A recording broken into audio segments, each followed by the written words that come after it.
pointing to your name servers with this simple tutorial. On your homepage, you may see your domain right there in the front. I click on your name and then my products. So once you get here, just click on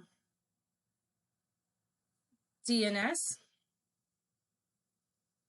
Now we're in DNS management. You want to go over to name servers. Once you get to name servers, you want to choose change name servers. Now you have the choice here and you want to say, I'll use my own. And this is where you enter in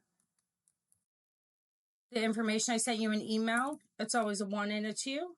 So you can go ahead and paste it in there. I had already copied it. And then you click save and continue. That's it. That's how easy it is. If you need any help with that, I'll be happy to help you.